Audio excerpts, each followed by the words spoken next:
So I pretty much never do this, and that's because I want to make sure you guys can watch these videos or listen to these videos however you want. But for the next 15 to 30 seconds, please put aside what you're doing and look at this graphic on the screen, because apparently ESPN, the worldwide leader in sports, has decided to rank the top 100 players in the history of Major League Baseball.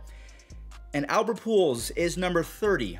And he is behind Derek Jeter. If you guys want me to react to this entire list once it actually comes out, please go ahead and smash the like button. If we can get to 2,000 likes, I will go ahead and react to the full top 100 list, because I can't wait to see the top 25. If A-Rod is not a top 20 player of all time, if Derek Jeter is better than Albert Pujols, I mean, I'm going to have to really be nice to these guys. But apparently ESPN, they don't talk baseball anymore, so I'm going to go ahead and take their baseball card from them. I revoke it. You are no longer allowed to talk ball unless you are Jeff Passan. Now, without further ado, what's going on, everyone? It's Fuzzy. Welcome back to yet another MLB recap. I wanted to show you that real quick because I thought it was pretty funny. These people just must not watch a lot of baseball, because no one in their right mind would say that Jeter was an overall better baseball player than Albert Pujols. Now, we have a lot to get into today aside from that little debate. Ohtani, he is on the cover of 2 different MLB The Shows, so everyone is saying he is the face of baseball, but fans of Fernando Tatis,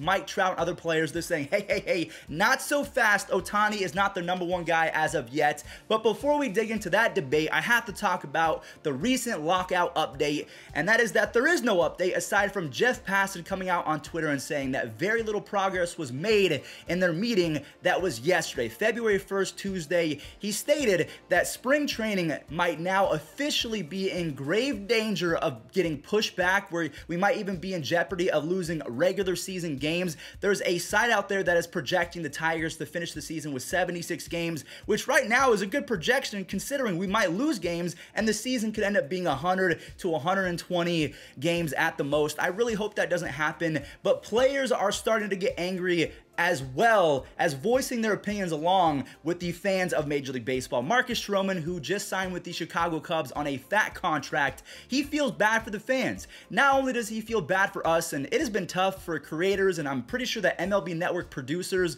are having to struggle as well, because how many times can you show The Sandlot, or how many times can you show different Hall of Fame players in their careers? You have to start talking recent baseball news or updates, and it's just not happening. Robert Manfred has something to do with that, and Marcus Stroman retweeted a post, and it's very blunt. The guy said Robert Manfred is the worst thing that has ever happened to baseball, and Marcus Stroman gave that a little RT, a little retweet on the old Twitters, and I don't really know what's going to come out of this, because that is a bold stance to take. Pretty much the guy that runs the people who pay you, you're going to go ahead and say he's the worst thing that ever happened to Major League Baseball. Fiscally, Robert Manfred has been good for the game, because he has made the owners and the game in general billions and billions of dollars. He is a businessman first, I'll give you that. But in terms of articulating himself, in terms of showing a passion for the game of baseball at its core, I don't see it. He is just sheerly there to churn a profit, and I guess that makes sense if you're the commissioner, but you cannot say the things that he has said without really just gaining a lot of haters. Now, staying with Robert Manfred, I do want to mention this clip that came out a few weeks ago, right when the lockout was instilled, because he implemented the lockout. Apparently, it was a bargaining chip that it would add pressure and speed up the conversations. Yeah, he took a 43-day vacation after that. How does a lockout move you toward that agreement? You know, look, it's part of the theory that underlies the National Labor Relations Act, right? People need pressure sometimes to get to an agreement. Candidly, we didn't feel that sense of pressure from the other side during the course of this week. And, you know, the only tool available to you under the act is to apply economic leverage.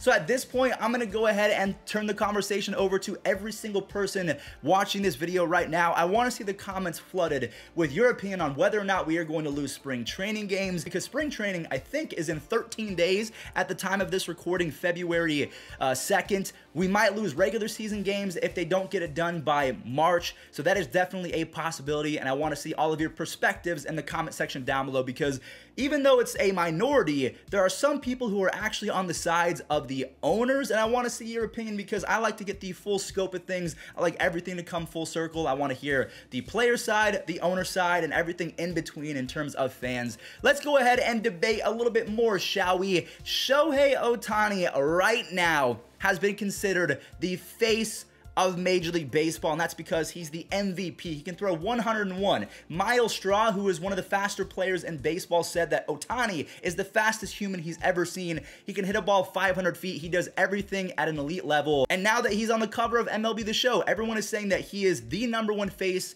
going into the 2022 Major League Baseball season, but there's a lot of people out there that say, hey, Mike Trout, when he's healthy, is still that dude. Fernando Tatis Jr., when he's healthy, he is also in the conversation as well. So real quick, before we talk about some updates on the Matt Olson to the Yankees trade rumors, I just want to ask you guys, who is the face of baseball going into the 2022 season? So right before the lockout, the Yankees and the A's were apparently in heated discussions involving one, maybe two players. Matt Chapman was discussed, but I don't believe that he is going to get shipped. Matt Olson, a lot of whom would consider the best first baseman in all of Major League Baseball, aside from Paul Goldschmidt or Vladimir Guerrero Jr., they're all kind of 1A, B, and C. They're all really good at their own things. Matt Olson would be a huge contributor in Yankee Stadium because of how powerful he is, and he is a Gold Glove, borderline platinum defender over at first base. But unfortunately, the talks fell through because the Yankees were unwilling to give up their top prospects. The first one being Anthony Volpe. He is going to be a star. I'm not sure about superstar, but he is going to be a major contributor to the Yankees in the near future if they do not trade him. So that was the first guy that was talked about that the A's wanted. And then the other, in my opinion, I feel like has a higher ceiling than Anthony Volpe, Oswald Peraza. I remember looking at this kid a couple years ago when I first started getting into card collecting. I found a rare card of his and I thought, who is Oswald Peraza? I looked him up and the dude is really good with the stick. He's fast and he plays a pretty good defense as well. If I'm a Yankees fan, I am sick and tired of always holding on to prospects. I call it prospect hugging. You did it with Greg Bird. I saw a tweet on Twitter that Greg Bird was supposed to be the next Matt Olson. So why don't you trade for superstars or star players that can contribute to a World Series right here, right now? I mean, look at the Dodgers. As soon as they traded for Mookie Betts, they win a World Series. Yeah, they had to give up Jeter Downs and other top prospects, but it was worth it. Look at the Braves. You have a Adam Duvall trade. You traded for Eddie Rosario, Jorge Soler, and Jock Peterson. I know that both of those teams had a lot of success with building up players from within. Freddie Freeman, Dansby Swanson, Ozzie Albies, if we're talking about the 2021 World Series winners, the Braves. But trading for Duvall, Rosario, Soler, and Peterson probably got you to the World Series. I mean, Eddie Rosario put the team on his back, so if I'm a Yankees fan, I'm saying please stop holding on to all of these prospects because the majority of them do not pan out. And right now we're going for the World Series chip because it's been a while and Yankees fans are getting restless. So that pretty much does it for today's MLB recap. I am trying my best to give you guys the full landscape of what's happening in the game of baseball, both video games, prospect list, ESPN rankings, trade rumors, and everything like that. So let me know, what was your favorite part of today's recap? Did I miss anything? And I guess to end today's video, please go watch the Book of Boba Fett.